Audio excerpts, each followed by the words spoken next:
Welcome to the deep dive. We're here to really unpack fascinating new research and pull out the key insights just for you. Yeah, think of it as your fast track to getting smart on a topic. Exactly. Helping you understand the next big thing in science, without getting totally swamped by the details. Then we know you're curious, you want to stay on top of the cutting edge, so, well, we do the sifting for you. Today, we're diving into something really, truly innovative.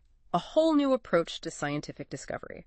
And our source for this is a paper called Robin, a Multi-Agent System for Automating Scientific Discovery. Sounds pretty cool, right? It does. It really does. So let's get into it. Our mission today, to understand how AI is being used to basically automate the entire scientific discovery pipeline. You mean from the very beginning, like hypothesis? Yeah, from hypothesis generation straight through to experimentation, data analysis, even validation. And we'll look at a specific, pretty striking example.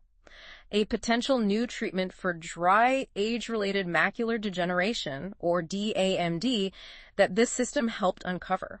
Okay, wow. Because, for so long, scientific progress has really relied on brilliant human minds, right? Cycling through research, thinking up ideas, running tests, looking at results. Right. The classic scientific method. But the sheer amount of scientific literature out there now, it's just exploded. It's actually becoming a real bottleneck. A bottleneck? How so? Well, in how quickly we can translate those fundamental scientific insights into actual practical things, new treatments, for instance. That's a really critical point. And the paper actually gives some pretty stark examples of that delay, like dabrafenib, a cancer drug. The way it works was understood back in 2010, but its potential to maybe prevent hearing loss, that wasn't figured out for another decade. Oh, decade. Wow. Yeah. And similar stories with ketamine for depression, leucovorin, KarXT. Years, literally years, where potential benefits for patients were just sort of waiting, hidden in plain sight almost. So the idea here is that humans, we have limits, right? We can only read, synthesize, and connect so much information across different fields. Exactly. This paper suggests that's a major reason for the lag. So, you have to wonder, if a system like Robin could have spotted that dabrafenib connection earlier, what could that have meant for people? Yeah, could we even quantify that? Yeah. Years of suffering potentially avoided. It's a powerful thought. It really is. And this is where large language models, LLMs, come into the picture. Right. Their ability to just ingest and process information is, it's on a scale we haven't seen before. They can store, recall, connect dots across just vast scientific territories. And people have already shown, right, that LLMs can outperform humans on certain tasks, like finding specific info in papers or summarizing complex stuff. So the next logical step, the really exciting question is, okay, can they actually generate new scientific ideas, come up with the hypotheses themselves? Which brings us neatly to Robin, and this isn't just, another AI tool. The paper calls it the first multi-agent system that can fully automate those key intellectual steps in discovery. Multi-agent, so like a team of AIs. Kind of, yeah. Think of it like specialized AI assistants working together. You've got Crow, who does quick, concise literature searches. Okay, fact-finding. Then Falcon, who does the really deep dives into the existing research. The heavy-duty review. And finally, Finch. That's the agent focused on analyzing the scientific data from experiments. Got it. Crow, Falcon, Finch. And how do they work together? What's the flow? So the workflow is really where the innovation lies. It's iterative. You start by telling Robin the disease you're interested in, like DAMD in the study. Okay. Robin then starts generating hypotheses about what might be causing the disease, and it proposes experiments to test those ideas. And then humans do the experiments. Exactly. Scientists in the lab run the experiments Robin suggested. The data comes back. And Finch analyzes it. Right. Finch crunches the numbers, Robin interprets those results, and then uses that new info to refine its hypotheses, maybe generate new ones, and suggest the next round of experiments. Oh, so it's this lab-in-the-loop idea. AI proposes, humans execute, AI analyzes, repeat. Precisely. It's a continuous cycle. And while this paper focuses on therapeutics, the potential is there, they suggest, for many different scientific fields. Okay, so let's dig into that therapeutic hypothesis part. How does Robin actually come up with drug ideas for, say, DMD? Right. So first, Crow does some general background research, answering broad questions about DMD pathology. Getting the lay of the land. Then, based on that, Robin identifies maybe 10 potential causal mechanisms, like the underlying biological processes that might be going wrong. Okay, potential targets. For each of those targets, Crow digs up information on suitable in vitro models, cell-based experiments, basically, and assays, the specific tests you'd run. So how to actually test if a drug affects that target mechanism in the lab. Exactly. Then, to prioritize, Robin uses another LLM, acting as a judge, to rank those potential experimental strategies. An AI judge. Interesting. Yeah. So, the top-ranked model defines the experimental approach. Then, Robin gets to work proposing actual drug candidates, maybe 30 existing drugs that could potentially be repurposed. Wow, 30 candidates. And then... Then Falcon steps in. It generates detailed reports for each of those 30 drugs. You know, the scientific rationale, why it might work, any known limitations. Okay, building the case for each one. And finally, another LLM judge ranks those candidates based on the science, the pharmacology, the quality of the supporting evidence. So it narrows it down to the most promising ones to actually test in the lab. That's the idea. It's all about figuring out what to test based on a massive synthesis of existing knowledge. Okay, so that's the hypothesis side. But then you have the experiments and you get data back. What about analyzing that? That's Finch's job, right? Right. Finch is the data analysis engine. Scientists upload their raw data, or maybe semi-processed data, things like RNA-seq data. Which shows gene activity. Or flow cytometry results, which measure cell properties. Finch takes that data and gets to work. And biological data can be messy, right? Yeah. Ambiguous sometimes. How does Finch handle that? That's actually a really interesting point the paper makes. Finch acknowledges that ambiguity. So instead of just one analysis, Robin can launch multiple Finch analyses, maybe 10, they mention in parallel. 10 different attempts. Yeah, each one analyzing the data slightly differently, maybe using different statistical approaches, kind of like getting multiple expert opinions. Okay, that makes sense. Hedging against bias in any single analysis method. Exactly. And then it performs a meta-analysis, synthesizing the results from all those different paths to arrive at a sort of consensus conclusion. It really boosts confidence in the finding. And it doesn't just spit out numbers. No, it distills actionable insights from the analysis. Things like, this pathway seems to be affected, or here's a logical follow-up experiment you should consider. Very cool. Okay, so let's bring it back to the specific example. Dry age-related macular degeneration, DAMD. How did Robin tackle that? Right. So DAMD, as the paper notes, is a huge problem. Leading cause of irreversible blindness, not many good treatments, and it's becoming more common. A really important target. So Robin went through 151 relevant papers on DAMD.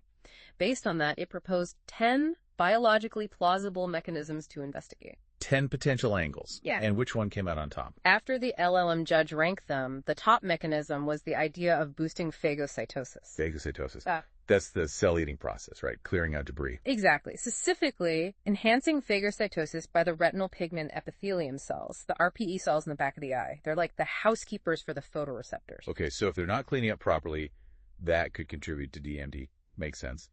And the proposed experiment. Robin suggested testing drugs to see if they could increase the phagocytic capacity of RPE cells, either patient-derived ones or a standard lab cell line, ARPE19, using flow cytometry to measure it. Got it.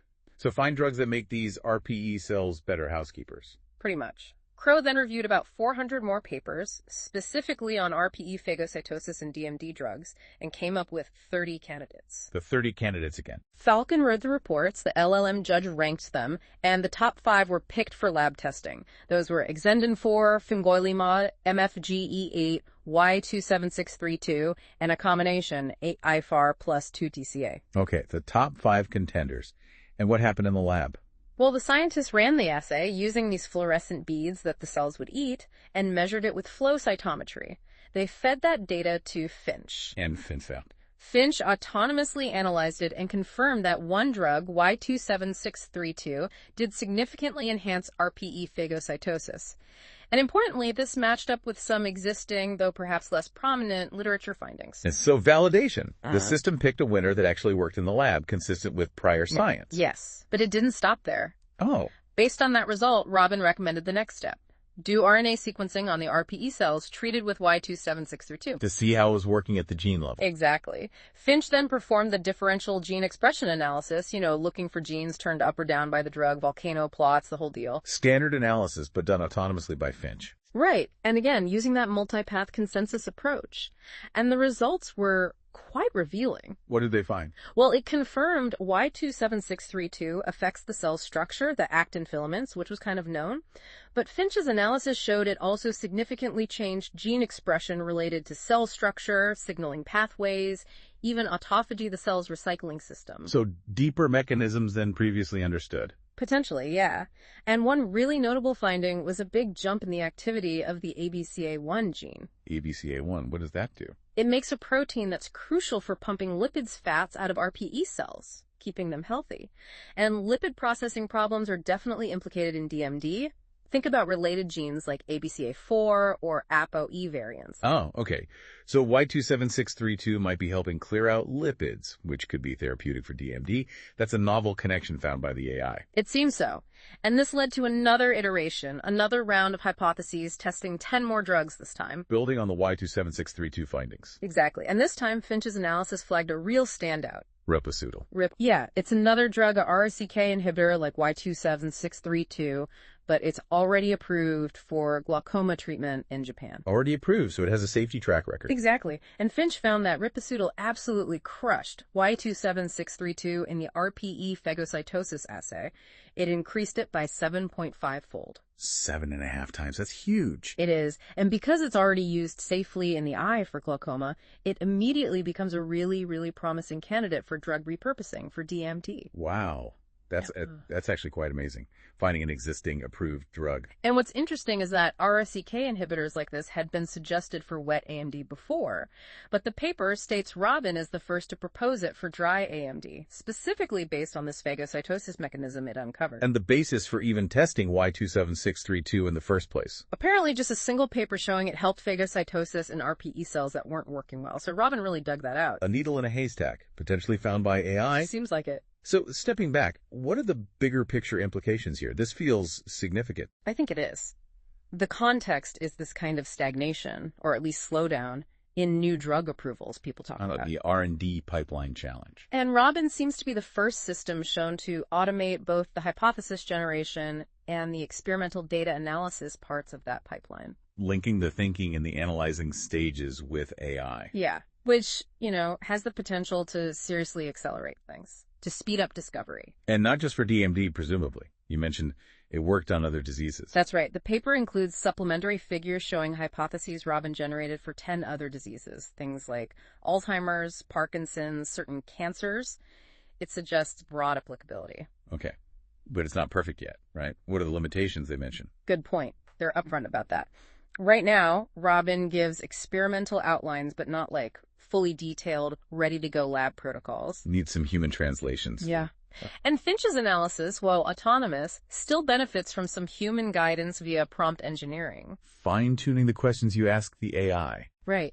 And the whole LLM judge concept for ranking hypotheses that probably needs more work to make sure it really aligns with nuanced human scientific judgment. Makes sense. Early days still, in some respects. Definitely.